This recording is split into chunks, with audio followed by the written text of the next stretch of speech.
بسم الله الرحمن الرحيم. أعزائي متابعي ومشاهدي قناة مصريون تي في، أهلا وسهلا بكم في حلقة جديدة.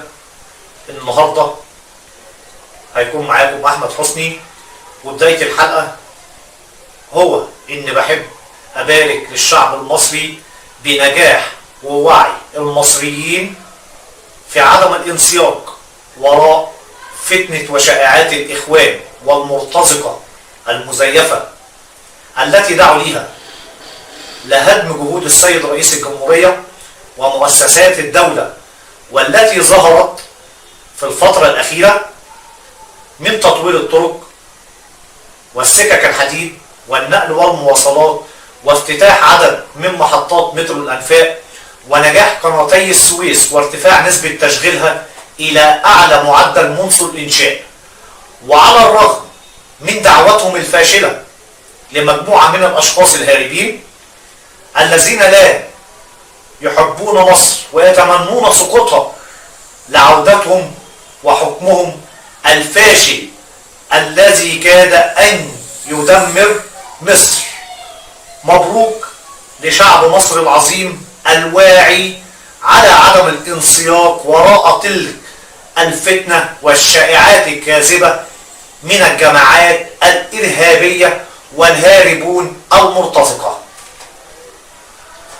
الجزء الثاني هو عدد من الشكاوي والمخالفات بحي شمال الجيزة، وعلى رأسها عزبة الصعيدة وعزيز عزت.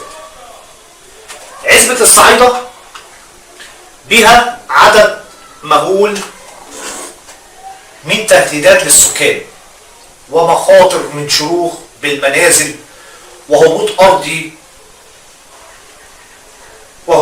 وسوء الشارع الرئيسي، مما يمثل على المرة سيرا على الأقدام صعوبة في المشي بسبب سوء الأرض، وكان آخرها انهيار منزل وتشريد عدد من الأسر، ولا أحد يستجيب من حي شمال الجيزة، إلا أن بعد تواصل قناة مصريون تي في عن طريق الأستاذ حسام الليثي المشرف العام للجريدة مع السيد اللواء محافظ الجيزة اللواء أحمد راشد بهبوط أرضي آخر بشارع جبريل سلامة بعزبة الصعيدة، وقام السيد اللواء أحمد راشد بسرعة الاستجابة وإعطاء رئيس حي شمال الجيزة الأمر المباشر خوفا على سلامة وأرواح المواطنين،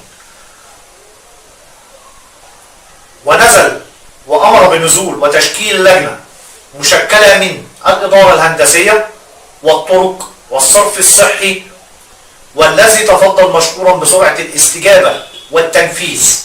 شكرا للسيد اللواء المحافظ اللواء أحمد راشد. اتنين، هنتكلم على أرض عزيز عزت.